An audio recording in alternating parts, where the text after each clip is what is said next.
Hey guys, welcome back to Nature Inspired. Today we are standing in plot one, and I know it's been a very long time since you've heard anything about plot one. Um, Plot one, we did pumpkins here. They didn't do very well. We did corn, sweet corns here. Got some really nice corns from that, but it wasn't a lot of corns. It was just a small section. And then we're trying sweet peppers, or tried sweet peppers. And this is where I'm standing now. We did less than quarter acre worth of sweet peppers, and we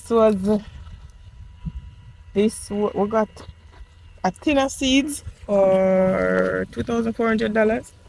So Jamaican dollars. So you know that is not the ideal kind of seeds that you would want. But we really just wanted to use low investment, low input, and try sweet peppers to see how much we can learn from it, what we can learn from it. And we have learned a few things, um, and we continue to learn. We also just recently planted another section with sweet peppers, about the same amount that is here on the other side of this plot. So we are going to be applying now what we've learned here, there, and then once we have mastered it a little bit better, then we'll be more willing to buy the more expensive seeds. And sweet peppers can go up very high in terms of cost for seeds. Um, and there are some types that persons recommend based on they are known to produce well, they are known to produce large fruits, and so as I said, we just really wanted to try it out. What we've learned so far, sweet peppers are they require the same nutrient plan, pest management plan as hot peppers. They are susceptible to the same pests and diseases. So the mites and the other sucking insects, the thrips, those still do affect sweet peppers. These sweet peppers though, they continue to flourish, continue to see um, blossoms coming in. So we're still seeing blossoms in some sections. We reaped recently, so there's not much fruit on the trees, but they're still they're still fruiting.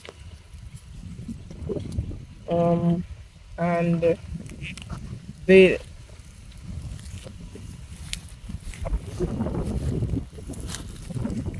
so these ones. So we have some small fruits here. Over time, the fruits have gotten smaller. These are almost ready for, well, almost ready to get changed to start over. I mean, but they're not doing bad. They didn't do badly.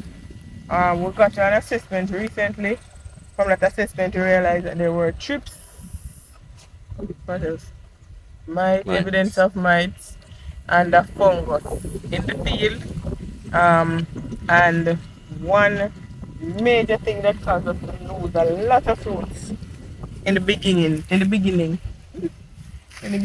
was sunburn. So I'm trying to find one of the fruits. So one major problem that we had in the beginning was a lot of the fruits were sunburnt. So they would be damaged like this, and then a fungus would start to develop here. So this we kind of figured out that it was lacking calcium, and so we increased the calcium for the plant to the plant, and it really in our last reaping it really reduced the amount of damage that we see looking like this. Then we had an assessment of the field, and that also came back that this could be a sign of calcium deficiency, as the fruits are not strong enough to withstand the direct sunlight. and it was just the sections that were exposed to the sun that were burnt like this, and fungus started to take over. So that's one major thing that we learned. For the sweet peppers, we really have to keep the calcium up. Maybe it's because of the size of the fruit, so the sun is able to access that surface area better. But they really had a um, major sun damage, which later turned into fungus.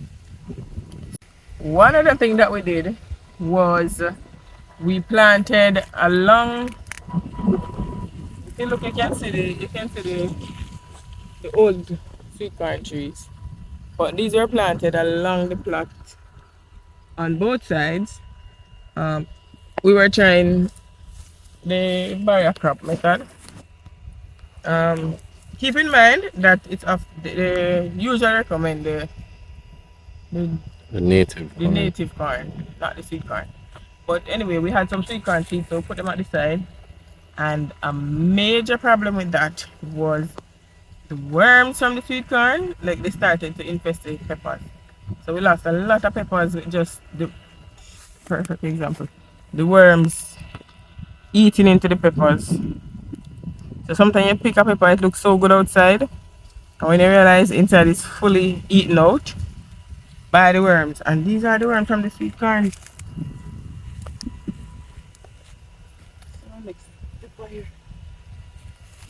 This is the burnt pepper from this one as well.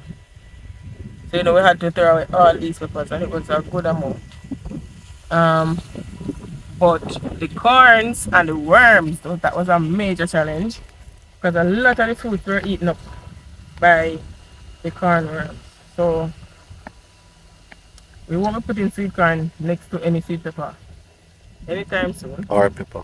Or or hot pepper anytime soon because the One of worms. our one of our subscribers had the same or a similar Yes, incidents with their one of our subscribers that we spoke to, that we saw, he had a similar thing where he said he planted the sweet corns along his Scotch bonnet pepper field, and the worms infested his Scotch bonnet pepper field as well and started eating into the hot pepper.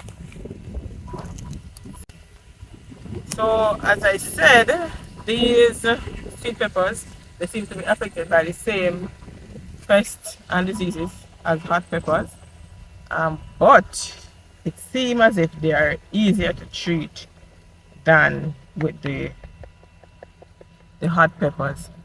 One more thing that we have noticed in the sweet pepper either is the mosaic virus. So the trees still look healthy and they still look good and they still look leafy and they still look green. Even though you can see some mite damage, you can see mite damage on the fruits and you can see it on the leaves, the curling of the leaves, etc. You can see that there are some sort of insects based on how the leaves curl. But we haven't noticed the mosaic virus in the sweet pepper field. And for us, the mosaic virus is one of the greatest concern because what it does is yield. it reduces the yield significantly. So after a while, the peppers they just really stop bearing, and so there's not much to get from it. I would have to start. Want that blossom on this one. Yeah, and the sweet peppers they continue to blossom. We've been reaping a while now. They still continue to blossom. Reaping for reaping for a while. Um, for the sweet peppers though, for Scotch bonnet peppers, we usually would reap every week, and we would still be able to reap a substantial amount. But for the sweet peppers, we haven't been able to reap um, more than every 2 weeks. For the sweet peppers, the reaping time seems to be every 2 weeks, whereas for the Scotch bonnet peppers, it's we would reap every week and still get a substantial reaping. For plot one, which is about 2 acres, We want to put 1 acre of Caribbean red or Maruga red or what next red? West Indian West red. Indian red. We don't know which is the correct. Yeah. So that red pepper, We'll investigate and put the yeah, correct name in the video. the red pepper we want to plant, we want to try some on 1 acre.